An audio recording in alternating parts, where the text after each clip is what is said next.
Life of integrity, ईमानदारी का जीवन के बारे में बहुत ही अच्छा उदाहरण दिया कि आप कहीं बाजार गए और दुकानदार से आपने सामान खरीदा और उसने ज़्यादा पैसा आपको दे दिया, तो अगर आप ईमानदार हैं तो आप वापस लौट आएंगे, बेईमान है तो जेब में लेकर के चल देंगे। तो ईमानदारी का महत्व, क्यों ईमानदारी हमारे जीवन के लिए महत्वपूर्ण है। नीति वचन उसका 11 अध्याय 3 वचन कहता है, सच्चे लोगों की सच्चाई उन्हें सीधी चाल चलने में मदद करती है, परंतु कपटी लोग जो है अपनी ये कपटता में फंस जाते हैं। ईमानदार लोग जो होते हैं वो सच्चाई में चलते हैं, बेईमान लोग जो है वो क्या होते हैं, अपनी कपटता में या अपने फंदे में ही फंस जाते हैं। नीति वचन उसका 11 अध्याय उसका 3 वचन। मैं एक कहानी आपको बताना चाहता हूँ, ये इस किताब में मिलेगी आपको, बहाव के विरुद्ध, जब आप इस किताब को पढ़ेंगे। इस किताब में कहानी इस प्रकार से है, एक देश में एक पिता और उसका बेटा मछली पकड़ने के लिए, उस शहर में, उस देश में एक नियम है कि आप 12 बजे से पहले आप जो है उस झील में मच्छी नहीं पकड़ सकते। तो एक बार की बात है, एक पिता और उसका बेटा मछली पकड़ने के लिए उस झील में गए। उन्होंने कांटा डाला और एक बहुत बड़ी मच्छी जो है उस कांटे में फंस गई। जैसे उस कांटे में फंसी तो उस छोटे बेटे ने अपने पिता के पास, पिता देखो देखो इतनी बड़ी मच्छी फंस गई है। बहुत खुश हो गया लड़का, लेकिन पिता ने घड़ी की ओर देखा और कहा, बेटा इस मच्छी को उठा करके फेंक दो, जल में फेंक दो। तो ये रोने लगा, पिताजी क्यों, मैंने इतनी मेहनत से कांटा डाला, इतनी बड़ी मच्छी आ रखी है और क्यों मैं फेंक दूं। पिता ने कहा, बेटा इस देश में नियम है 12 बजे से पहले आप मच्छी पकड़ नहीं सकते। तो उसने कहा, पिता टाइम तो अभी 11:45 हो रहे हैं, 15 मिनट तो है 12 बजने में, और आसपास कोई लोग भी नहीं है, यहाँ पर कौन हमें देख रहा है, नियम तो है पर कोई हमें देख तो नहीं रहा ना। पिता ने कहा, बेटा नहीं, उठा के फेंक दो, कोई हमें देख नहीं रहा लेकिन परमेश्वर देख रहा। तो ये बच्चा निराश तो हो गया, इसने मछली को उठा करके उस समुद्र में फेंक दिया, लेकिन उसने अपने जीवन में एक पाठ सीख लिया कि मुझे अपने जीवन में हमेशा ईमानदार रहना है। भले जीवन में कोई भी ऐसी सिचुएशन आए जहां मुझे मौका मिला बेईमानी करने का, फिर भी मैं वहां क्या रहूंगा, ईमानदार रहूंगा। तो ईमानदार लोगों को परमेश्वर क्या करता है? पसंद करता है। ईमानदार लोगों को परमेश्वर पसंद करता है। तो लाइफ ऑफ इंटेग्रिटी यानी ईमानदारी का जीवन, हमारे जीवन में ईमानदारी हर पल में होनी चाहिए, है ना। ये नहीं जब हमें कोई देख रहा है तो उस समय हम ईमानदार रहें, जब कोई नहीं देखता तो हाँ बेईमान, आप खुद आपको मालूम है बेईमान है, लेकिन लोगों ने देखा नहीं आप बेईमान है ना। तो उस समय भी हमें क्या रहना है, ईमानदार। जहाँ हमें कोई भी नहीं देख रहा फिर भी हमें क्या रहना है, ईमानदार रहना। ओके, तो पहली बात आपने क्या लिखी, ईमानदारी का महत्व। ईमानदारी का महत्व ये है, भले आपको ऐसा अपॉर्चुनिटी मिले जहाँ आप बेईमानी कर सकते हैं और कोई आपको देख नहीं रहा, वहां पर भी आप क्या रहते हैं, ईमानदार रहते हैं, भले आपको उसकी कीमत चुकानी पड़े। ठीक है, तो ये कहानी हमें मदद करेगी। ये बहुत बड़ा पाठ जो है ईमानदारी का, इस बेटे का जीवन का आधार बन गया। और बताते हैं कि एक्चुअली ये बच्चा जो है ना, कुछ समय के बाद ये एक राजनीति में एक बहुत बड़ा है, हाँ एक कहानी है ना, बहुत बड़ा अधिकारी बन जाता है। हाँ, बहुत बड़ा अधिकारी है, राजनीति में ये बालक बन जाता है, लेकिन वहाँ पर भी उसे ऐसा मौका मिलता है पर वहाँ पर भी ईमानदार बना रहता है। तो फिर उसे पूछा जाता है कि आप इतनी ईमानदार कैसे रहे। तो कहता है कि ये एक मछली की कहानी से शुरू होती है। ये मछली की कहानी से शुरू होती है। मेरे पिता और मैं, जब मैं छोटा था, मछली पकड़ने के लिए गए थे और हमारे देश में नियम है कि 12 बजे से पहले मछली आप पकड़ नहीं सकते हैं। लेकिन मैंने 11:45 में एक बहुत बड़ी मछली पकड़ी, लेकिन मेरे पिता ने उठा करके वो मछली पानी में फेंकवा दी। मैं बहुत निराश था, बहुत दुखी था, बहुत गुस्सा भी अपने पिता के ऊपर आया। लेकिन आज उस लेसन की वजह से, उस पाठ की वजह से मैं एक अच्छा राजनीतिक, ईमानदार राजनेता बन पाया हूँ।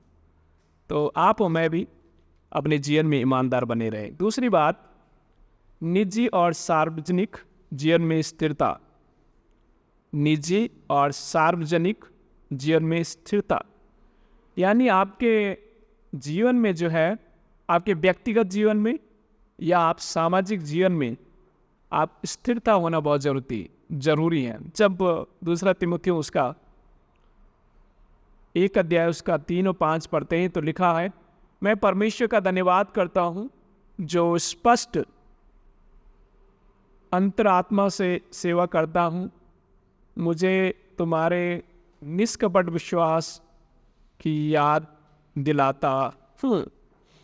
यहाँ पर प्रेरित पौलुस जो है तिमुथियुस को उसके जीवन में, उसको ईमानदारी के बारे में, सत्यनिष्ठा के बारे में और जीवन की सफलता की, सेवकाई की सफलता के बारे में उसे बता रहे कि आपको तिमुथी अपने व्यक्तिगत जीवन में और सार्वजनिक जीवन में आपकी स्थिरता होना बहुत जरूरी है। स्थिरता कहें तो आपको बैलेंस बनाना बहुत जरूरी है। समझ रहे हो? कई बार हम व्यक्तिगत जीवन में क्या होते हैं, बहुत ही ईमानदार होते हैं व्यक्तिगत जीवन में, लेकिन पब्लिक क्षेत्र में दूसरों से कई बार हम बेईमानी करना शुरू कर देते। लेकिन ऐसा नहीं होना चाहिए। आप अगर ईमानदार अपने पर्सनल, अपने परिवार के साथ ईमानदार है तो दूसरों के साथ भी ईमानदार रहे, है ना। ये ईमानदारी का जीवन जो आपका, वो हर क्षेत्र में होना चाहिए। ऐसा नहीं कि आप चर्च में ईमानदार है, चर्च से बाहर जाओ तो बेईमानी करना शुरू करो, ऐसा नहीं होना चाहिए। तो आपको जीवन के हर एक क्षेत्र में क्या होना है, ईमानदार बने रहे। अपने व्यक्तिगत जीवन में हो या सार्वजनिक जीवन में हो, उसमें एक संतुलन बना होना बहुत जरूरी है। ठीक है, स्थिरता बनाना जरूरी। पढ़िए इस पद। एक बार की बात है, एक परमेश्वर के भक्त, परमेश्वर के सेवक चर्च में बहुत ही अच्छा संदेश देते थे वो, और घर में जब आते थे तो परिवार के साथ बहुत लड़ाई झगड़ा करते थे। और उसकी पत्नी भी जब चर्च में आती थी तो उसे लगता था, वाह, चर्च में तो स्वर्गदूत की जैसे लगता है। एक दिन की बात है, परिवार में इस पादरी की, प्रभु के सेवक की बहुत लड़ाई झगड़ा हुई परिवार के साथ। दूसरे दिन संडे था और इस संडे को पुलपिट में बहुत ही अच्छा प्रचार कर रहा था। इसकी घरवाली गई बाहर जा कर के बिस्तर लेकर के आ गई, बिस्तर ला करके चर्च के अंदर लाई और कहा कि आप चर्च में तो स्वर्गदूत के समान लगते हो, अब घर आने की ज़रूरत नहीं है, क्योंकि मुझे आप स्वर्गदूत पसंद है, इसलिए मैं चाहती हूँ कि आज से इस चर्च में यहीं हम रहेंगे, इसलिए मैंने बिस्तर लेके आई, हम यहीं रहेंगे, क्योंकि यहाँ आप स्वर्गदूत जैसे। घर जब आते हैं आप तो बहुत लड़ाई झगड़ा करते हैं। तो इस प्रकार से ना हो कि हमारा जो जीवन जो है ना, जैसे चर्च में, सोनू, चर्च में जैसे हम, हाँ, घर में भी, हाँ, चर्च में अच्छा संदेश जैसा देते हैं, घर में भी ऐसे जीवन जिए। ऐसा ना हो कि घर में आप दूसरा रूप लेकर के और चर्च में बड़ा ईमानदार, तो ऐसा नहीं होना चाहिए। ओके, समझ आया कहानी। आर्थिक ईमानदारी, मत्ती 6 उसके 24 में लिखा है, तुम दोनों परमेश्वर और धन की सेवा एक साथ नहीं कर सकते।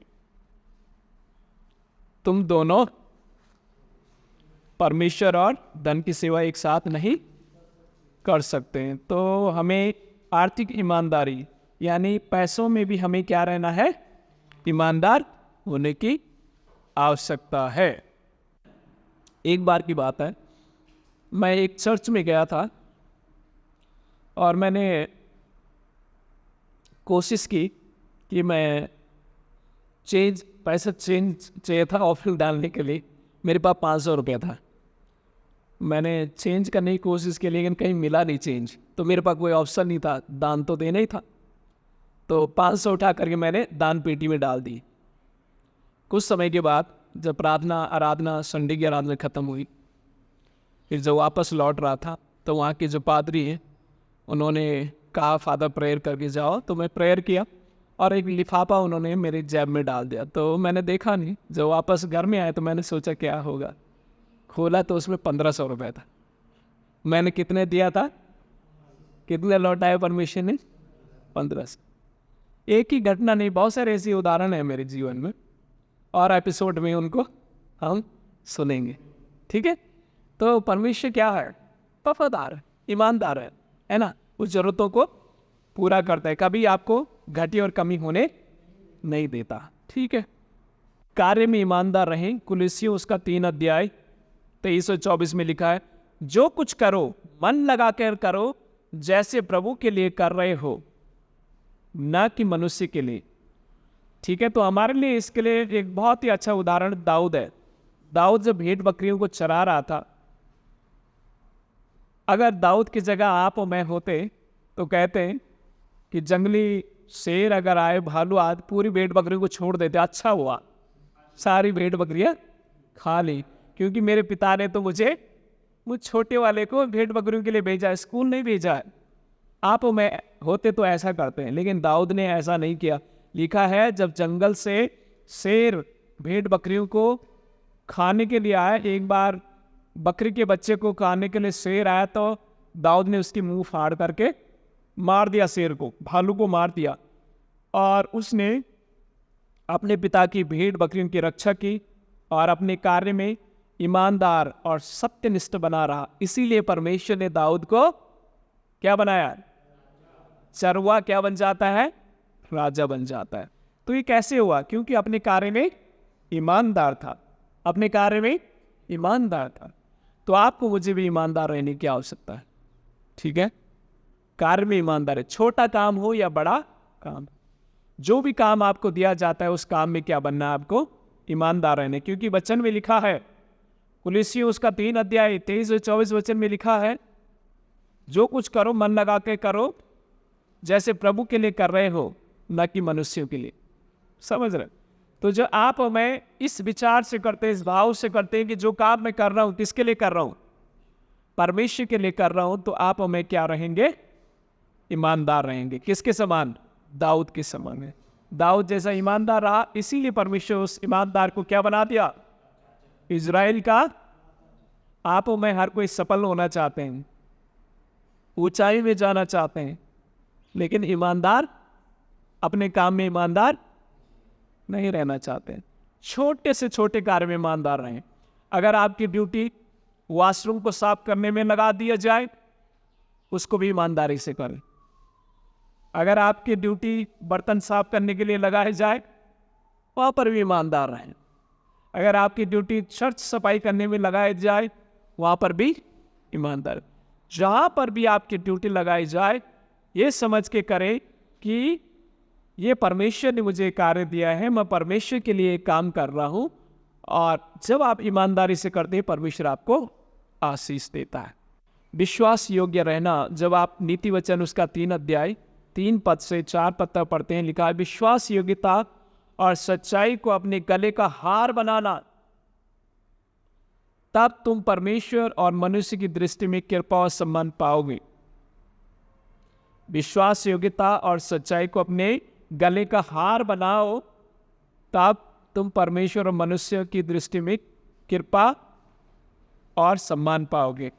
जब आप और मैं विश्वास योग्य रहते हैं, तब आप और मुझे मनुष्य की दृष्टि में भी और परमेश्वर की दृष्टि में भी क्या मिलता है?